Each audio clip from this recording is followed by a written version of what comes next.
taon, 70 bilyong dolyar ang halagang naaangkat ng trafficking. Kabilang na riyan ang mga kababaihang nasasadlak sa prostitusyon sa buong mundo. Sa Pilipinas, dahil sa batas man ang Republic Act 9262 na naglalayo mga laga sa karapatan ng mga kababaihan, lantaran pa rin silang inaabuso. Sa magpapatuloy nating seryeng tumututok sa mga pangako ng ating Pangulo at sa mga isyu ng ating bayan, samahan niyo akong sundan ang mga umaalingaso na kwento ng mga babaeng palit kalakal.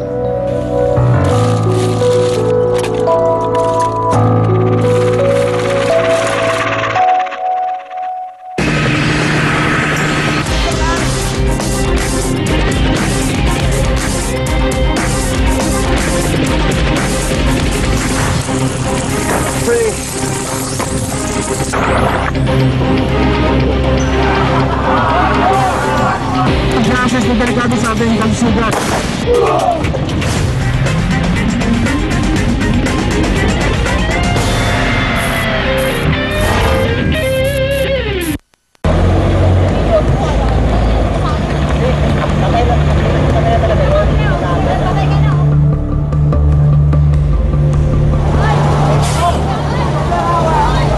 Ang ganitong tagpo, bulgar ang nagaganap sa isang kalye sa Tondo.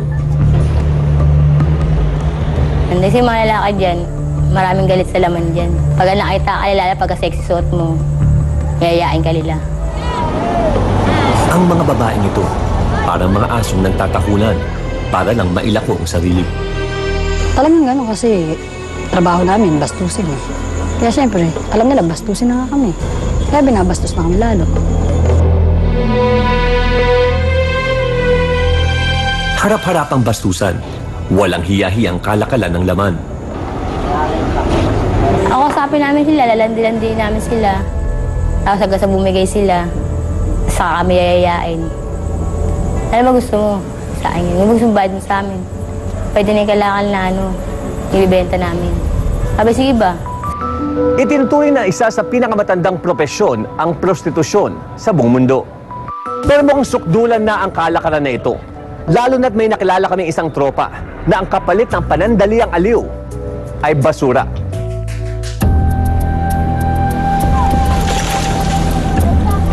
Sa isang tambakan sa Maynila, ang basura hindi lamang pantawid gutom. Sagot din sa tawag ng laman. At pagsapit ng gabi, hudyat na ng labasan ng mga kalapati.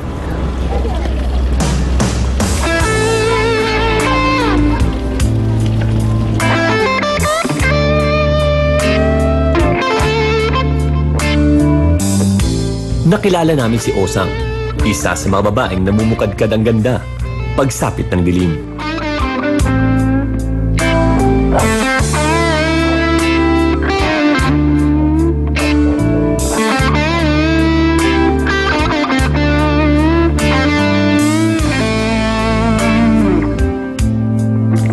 Bago umalis, naliligo ako. Saka number 1 talaga yung kailangan mo talaga mag-makeup para pampatuwa ka sa labas.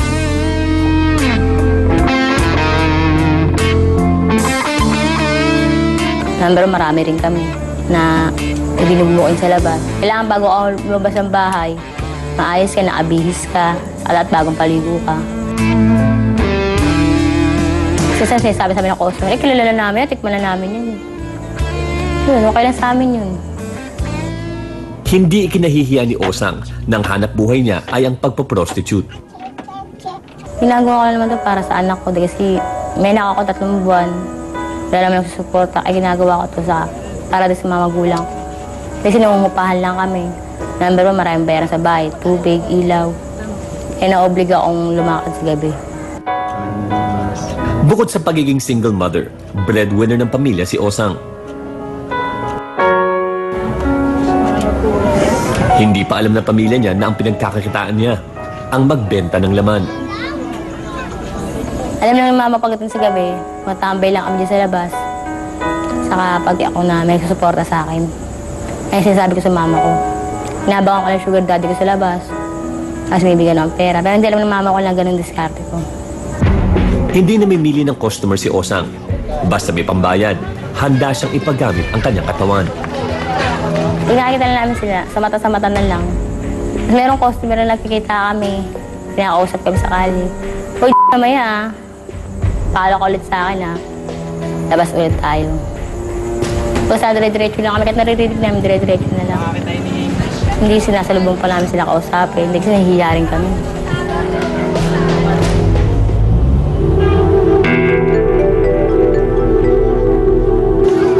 At dahil ang karaniwang trabaho ng mga lalaki dito ay pagiging basurero, ang sinisingli Osang sa mga parokyano, basurang kalakal.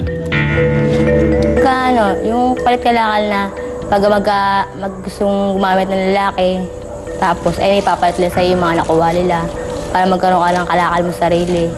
Pag magkaroon ka ng kalakal, ibibenta mo para maging pera. Kumikita naman din po. Kasi yung pagbenta mo yung kalakal, maabot ng 200 plus. Pwede kung marami, haabot ng 300. Galing man sa tambakan ng customer at nanlilimahid pa ng basura, wala nang arte-arte si Osang, basta magkapera. Okay lang sa amin yun. Kasi sanay na kami sa ganun eh. Pagkatapos namin lang kami nagpunas ng katawan. Kasi nila naman kasing hotel dito para maligo ka eh. Dito lang kasi baraks lang dito eh.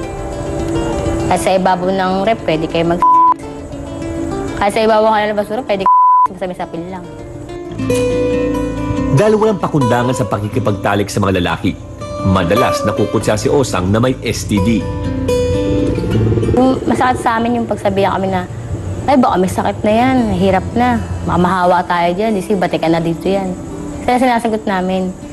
Sabi ko pag sinasabihan kami ganun, sabi ko ganun, hoy, tikpan nyo muna kayo bago nyo ay pagsabihan ng ganyan para malaman namin. Dahil katawan niya ang puhunan, bago dumiretso ng tagpuan, bumibili siya ng panlaban sa sakit. Bilan niya po.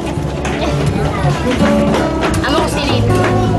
Ang tanging proteksyon niya, kapsu-kapsula ng antibiotic. Ate, saan niyo ba natutunan na yan yung gamot para hindi ka magsasakit? Sabi ng doktor para hindi ka hawakan ng mga sakit na lalaki. Kasi antibiotic kasi Pero nang tinanong namin siya uli, inamin ni Osang na hindi pa niya naranasang magpa-check up. Mahinisip ko rin pag tapos namin mahinisip parang baka may magkasakit ako. Tamaan nila ako ng sakit. Meron akong lalaki magkatagpo na meron sakit sa akin pumasok. Kaya naisip ko sa sarili ko.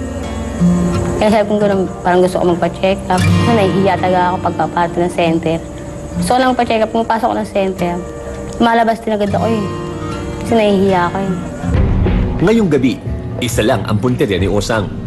Hindi namin nahanap ng pogi o Kasi meron siyang alakal, pwede na sa amin. Yung masipag siya, pag merong lalaki ng magaling mga lalaki, magdamag siya ng uwa, naabot siya ng umaga. Kaya tanong dyan, basta merong kalakal na marami, tatanggap na namin. Kasi yun ang binabayad sa amin. Ang nakasusulasok na amoy ng basura, halimuyak na ng salapi para sa kanya. Pag binenta mo yung kalakal, iipunin mo yun. Totally mag-aabang ka pa ng iba. Tapos yung iba, binibigay sa amin sa yung pinagbenta nila ng alakal, yung dapat ibigay nila sa asawa nila. Maubligay sila gumamit sa ibang babae para maibigay nila sa amin yung namin. Kasing rumiman ng mga tira-tirang basura ang tingin ng iba sa kanya. Kailanman hindi raw niya pinandirihan ang katawan. Okay sa amin yun, kahit na ganun, kahit gawin sa amin. At least hindi kami dito nakakaw, kahit nagbibenta kami ng laman. At least ayos naman yung pag-aaral namin. Hindi kasi marami kasi din ibang babae, nagnanakaw para magkapera lang.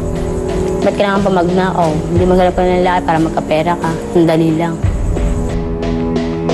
Susunod, kung si Osang, basura ang kapalit ng kanyang puri. Ang kasama niyang si Vona, sopas lang? Hindi man ako humihingi. Sila nga nagbibigay. Bigyan nila ako ng, minsan, bigyan ako sopas. Tapos, bigyan pa ako ng 50, ganyan. 50, 100.